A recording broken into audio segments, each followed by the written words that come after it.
आज हम डिस्कस करेंगे हाइग्रोस्कोपिक सब्सटेंसेस या ड्राइंग एजेंट्स। हाइग्रोस्कोपिक सब्सटेंसेस को ड्राइंग एजेंट्स भी कह सकते हैं। ये होते क्या हैं ये भी मैं आपको बता देता हूं। ड्राइंग एजेंट्स, हाइग्रोस्कोपिक सब्सटेंसेस को ड्राइंग एजेंट्स भी कह सकते हैं। एक होते हैं डीलिक्विसेंट, वो भी आज मैं आपको बता दूंगा, वो भी हाइग्रोस्कोपिक ही होते हैं। हाइग्रोस्कोपिक सब्सटेंसेस क्या होते हैं?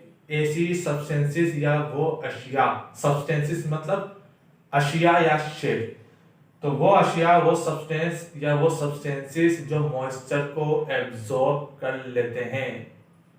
Absorb moisture on exposure to atmosphere, वो अशिया जो एटमॉस्फेयर से मॉइस्चर को, नमी को, पानी को एब्जॉर्ब कर लेते हैं, उन्हें हम क्या कहते हैं? हाइड्रोस्कोपिक सब्सटेंसेस कहते हैं। अब ये सॉलिड भी हो सकती हैं। हाइड्रोस्कोपिक सब्सटेंसेस क्या सॉलिड भी हो सकती हैं, लिक्विड भी हो सकती हैं,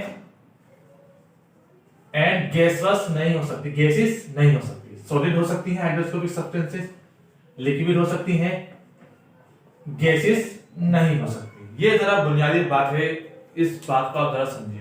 यानी कि कभी एमसीक्यूज में आ रहे हैं या रिजल्ट वगैरह पूछ रहे हैं तो हाइड्रोस्कोपिक सब्सटेंसेस लिक्विड भी हो सकती हैं, सॉलिड भी हो सकती हैं, गैसस नहीं हो सकती, गैसेस फॉर्म में नहीं हो सकती।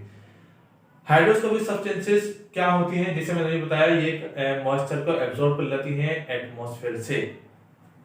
मिसाल के तौर पर आप सॉलिड में देख लें, मशहूर हाइड्रोस्कोपिक सब्सटेंस जो आपको आमतौर पर आप दवाओं की बोतलों में देखते हैं कि पाउच निकलता है सफेद रंग का थैली के अंदर, तो उसको हम क्या कहते हैं? Silicon dioxide, SiO2NH2O।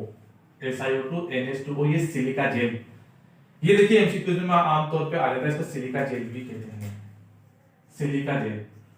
तो ये आमतौर पे आ जाता है एमसीक्यूज वगैरह में लिखने के लिए। तो जो हमारे पास सॉलिड फॉर्म में होती है हाइड्रोस्कोपिक सब्सटेंस, वो क्या कहलाती है? सिलिका जेल कहलाती है। ये मॉइस्चर को एब्जॉर्ब कर लेती है, नमी से बचाती है मेडिसिन को। इसको आमतौर पर हम फेंक देते हैं, लेकिन इसका दूसरे इस्तेमाल आदमी है। ऐसी अशिया जो अमन ऑक्सीजन की मौजूदगी में काली हो जाती है, जैसे सोने के जेवरात वगैरह जिसमें एलॉय वगैरह होते हैं गोल्ड के, तो उसके साथ अगर सिलिका जेल वगैरह को रख दें तो क्या वो काला नहीं होता। इस तरह इसको बहुत सारे और भी यूजेस हैं इसके सिलिका जेल के। तो सिलिका जेल सॉलिड फॉर्म में होती है। तो इस तरह हमारे पास एक और चीज देख लीजिए, ये अमूमन सॉलिड फॉर्म में होती है। तो हाइड्रोस्कोपिक सब्सटेंसेस सॉलिड भी हो सकते हैं, लिक्विड भी हो सकते हैं। इस तरह आप कॉपर का ऑक्साइड देख लें, क्यूप्रस ऑक्साइड आमतौर पर वो भी क्या है? सॉलिड फॉर्म में होता है, वो भी क्या हाइड्रोस्कोपिक सब्सटेंसेस में आएगा, सॉलिड में होगा। सोडियम नाइट्रेट भी क्या है? NaNO3, ये भी हाइड्रोस्कोपिक सब्सटेंस है। ये भी क्या है? NaNO3, ये भी हाइड्रोस्कोपिक होता है। ये भी मॉइस्चर को मॉइस्चर एब्जॉर्ब कर लेता है ऑन एक्सपोजर टू एटमॉस्फेयर। में भी इसकी डेफिनेशन भी हाइड्रोस्कोपिक क्या होते हैं, उनकी डेफिनेशन, और डीलिक्विसेंट क्या होते हैं, उनकी डेफिनेशन भी आपको लिख के बता दूंगा। इस तरह हम जरा देखें लिक्विड में जरा देख लीजिए। तो लिक्विड में हमारे पास हाइड्रोस्कोपिक सब्सटेंस है, वो कौन सा है लिक्विड फॉर्म में? वो है हमारे पास H2SO4, सल्फ्यूरिक एसिड। इसको ऑयल ऑफ पेट्रोल भी कहते हैं, अमन एमसीक्यू वगैरह में आया था, गंधक का तेजाब भी कहते हैं, या इसको सल्फ्यूरिक एसिड भी कह दीजिए। तो ये हमारे पास बहुत कंसंट्रेटेड फॉर्म में होता है, यानी बहुत नुकसानदेह होता है, किंग ऑफ ऑल एसिड्स भी कहते हैं इसको, H2SO4 को। तो ये लिक्विड में हमारे पास है, इसको भी, ये भी हाइड्रोस्कोपिक होता है, मॉइस्चर को एटमॉस्फेयर से एब्जॉर्ब कर लेता है। अब जरा देखिए डीलिक्विसेंट क्या होते हैं। डीलिक्विसेंट वो होते हैं जो मॉइस्चर को large amount of water absorb कर लेते हैं एटमॉस्फेयर से, उनको कहते हैं डीलिक्विसेंट। हाइड्रोस्कोपिक में और डीलिक्विसेंट में फर्क क्या है? ये large amount of water absorb कर लेते हैं टू फॉर्म सॉल्यूशन, और सॉल्यूशन फॉर्म में आ जाते हैं। जबकि जो हमारे पास हाइड्रोस्कोपिक सब्सटेंसेस होती हैं वो सॉल्यूशन फॉर्म में नहीं आती, वो बहुत कम मिकदार या पानी की इतनी ज्यादा मिकदार एब्जॉर्ब नहीं करती एटमॉस्फेयर से। तो एटमॉस्फेयर से जो डीलिक्विसेंट है वो large amount of water atmosphere से एब्जॉर्ब करके कर लेते हैं और सॉल्यूशन फॉर्म में आ जाते हैं। हाइड्रोस्कोपिक सब्सटेंसेस और डीलिक्विसेंट की तरह डेफिनेशन देख लेते हैं, दोनों में फर्क भी फिर डिस्कस कर लेंगे। दोनों ड्राइंग एजेंट्स हैं, दोनों मॉइस्चर एब्जॉर्ब कर लेते हैं एटमॉस्फेयर से। तो पहले दोनों की तरह डेफिनेशन देख लेते हैं, फिर इनके दरमियान में फर्क भी, डिफरेंस भी बता दूंगा।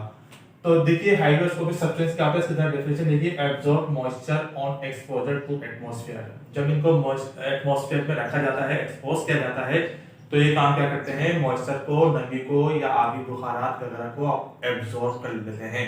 पानी जो एटमॉस्फेयर में होता है वो वाटर वेपर की सूरत में होता है, वाटर वेपर यानी आबी बुखारात की सूरत में होता है।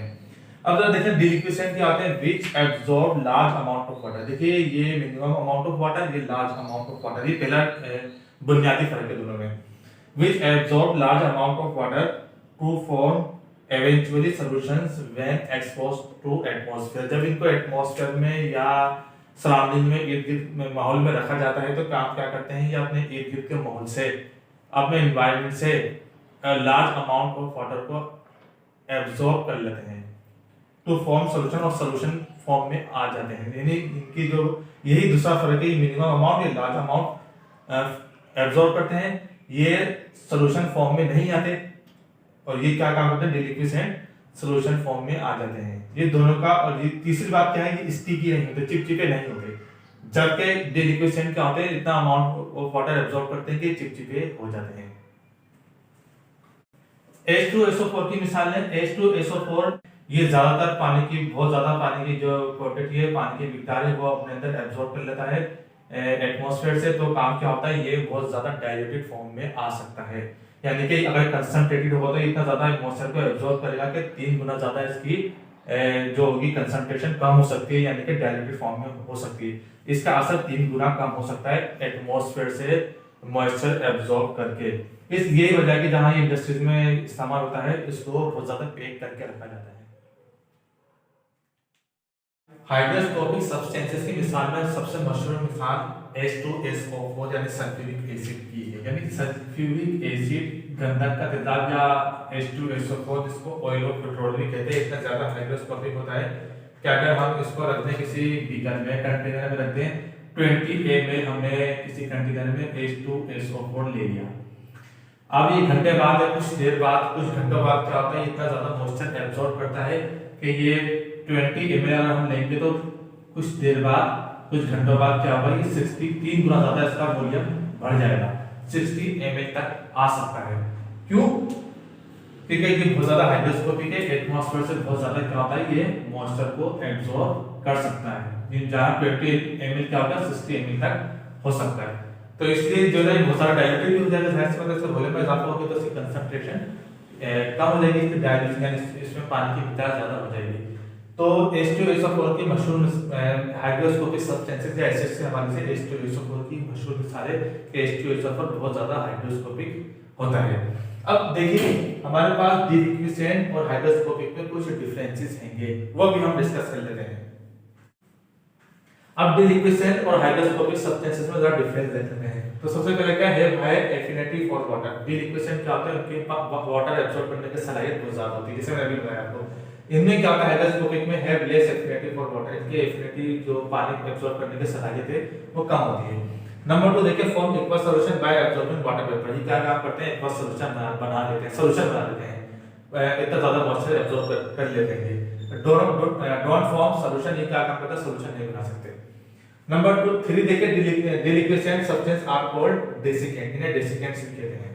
और जैसे हाइड्रोस्कोपिक सब्सटेंसेस होगा, इन्हें क्या कहते हैं, हाइड्रोस्कोपिक सब्सटेंसेस आर कॉल्ड ह्यूमिक्टेंट्स, इन्हें ह्यूमिक्टेंट्स भी कहते हैं। तो ये हमारे पास एक बात और देख लें, ये क्रिस्टल होते हैं डिलिक्विसेंट, और जो हाइड्रोस्कोपिक सब्सटेंसेस क्या होते हैं,